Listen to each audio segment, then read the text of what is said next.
came to see Molly Ann Fairley today because of a problem that I've been struggling with for as long as I can remember.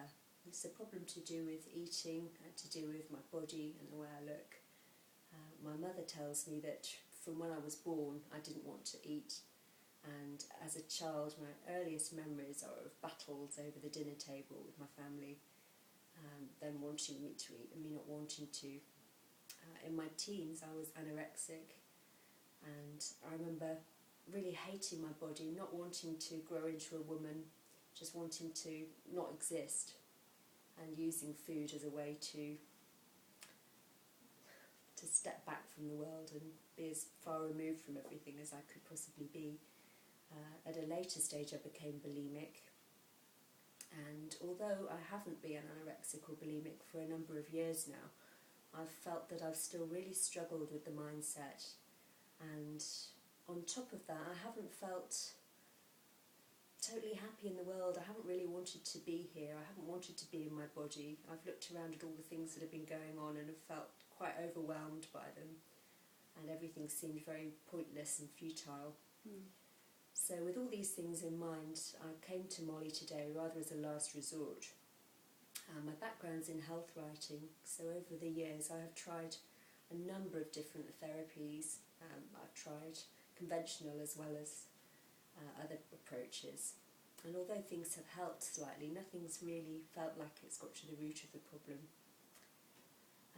So the amazing thing now is that after just one session with Molly, I felt like these issues have really shifted and been resolved.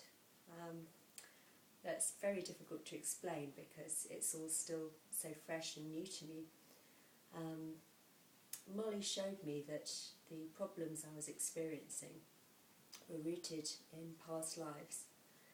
The earliest she took me back to was connected to my feelings of guilt and worthlessness. But first she showed me two earlier lives. The first one, I was carrying a basket of apples in a marketplace, and a child who came past and stole an apple was then dragged away by soldiers and had his hands cut off. And as you can imagine, the trauma from that associating with food. He was obviously a starving child, and then to be treated so harshly, that was a trigger.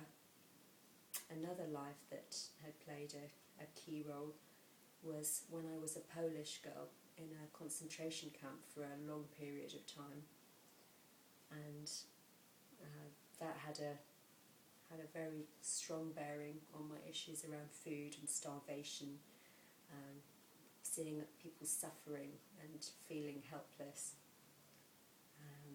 And the earliest one, which led on to those, was where I was a landowner who took land from others and left them in a condition where they were close to starving.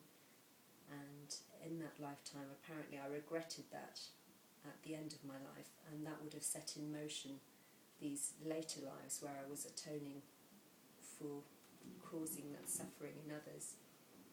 So those taken together with Molly's actions today have been enough to make this huge shift within me, and it's so difficult to explain, but I feel totally different.